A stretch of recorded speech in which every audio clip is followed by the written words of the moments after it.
السلام علیکم ورحمۃ اللہ وبرکاتہ نحمد ونصلی علی رسولہ الکریم اما بعد۔ آج جو کچھ مسلمانوں پر گزر رہا ہے وہ الفاظ میں بیان کرنا ممکن نہیں ہے۔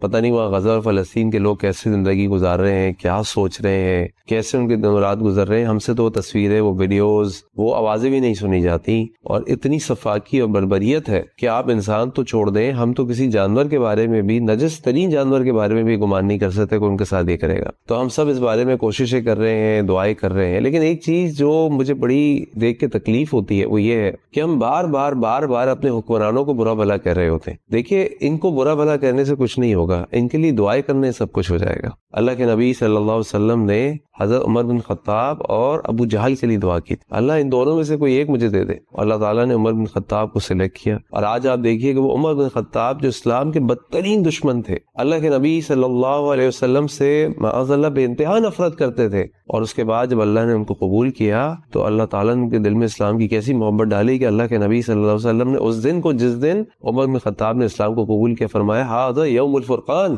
یہ فرق کر دینے والا دن ہے، آج عمر ہمارے ساتھ ہیں۔ اللہ اکبر۔ آپ حکمرانوں کو برا کہیں گے، ان کو بددعائی دیں گے۔ میں نے دیکھا کسی رہنما نے یہ تک کہا کہ وہ بغیرت حکمرانوں، یہ کیا طریقہ ہے بات کرنے کا؟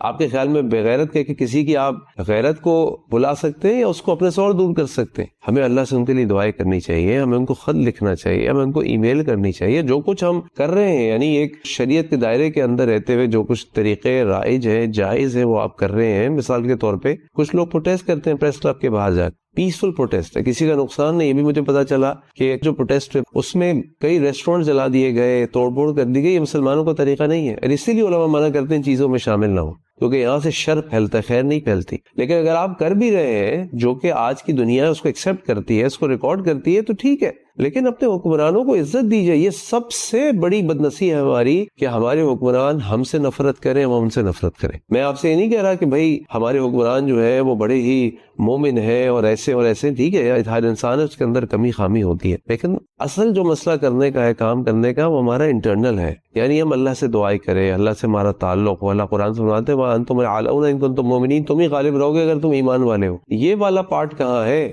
تہجد پہ اٹھ رہے ہیں، فجر کی نمازیں پڑھ رہے ہیں، کوششیں کر رہے ہیں، تو اپنے حکمرانوں کو برا بھلا نہ کہیں، ان کے لیے دعا کریں۔ اللہ نے ان کو طاقت دی ہے دنیا کے اندر، وہ بہت کچھ کر سکتے ہیں، بس اللہ تعالیٰ ان کو ہمت دے، ان کو طاقت دے، ان کو ایمان دے، ان کو وسائل دے، اور خود نیک بن کر ان کو مضبوط کرے۔ جب ہم اللہ والے ہو جائیں گے، ہمارے قرآن بھی اللہ والے ہو جائیں گے۔ اللہ کا شکر ہے کم از کم اس ملک پاکستان کے اندر ہم اذانیں دیتے ہیں، ہم نمازیں پڑھتے ہیں، ہم دروز دیتے ہیں، ہم نیکی کام کرتے ہیں، ہم کو روکتا نہیں۔ اللہ کا شکر ہے، ہماری مسجد آزاد ہے، الحمدللہ، اللہ کا بڑا شکر احسان ہے۔ یہ تو متحد ہونے کا وقت ہے، ایک تو ایک دوسرے کی ہمت بڑھانے کا وقت ہے۔ میں آپ سے پھر کہہ رہا ہوں، میں آپ سے نہیں کہہ رہا کہ آپ کوشش نہ کریں، آپ ان کو جگائیں نہیں، بالکل جگائیے، بالکل کوشش کیجیے، لیکن عزت کے ساتھ، احترام کے ساتھ، نیک نیتی کے ساتھ، حسن و ظن کے ساتھ۔ اللہ سے دعا ہے کہ اللہ تعالیٰ تمام دنیا کے مسلمانوں کی مدد فرمائے، خاص طور پر غزہ اور فلسطین کے مسلمانوں پہ اللہ تعالیٰ اپنا خصوصی رحم فرمائے، ان کو ان مشکلات سے نکالے، اور ان کو ایک مضبوط اور ایک خود مختار آزاد ریاست کے طور پر اللہ تعالیٰ دنیا کے سامنے ان کو لے کر آئے۔ آمین۔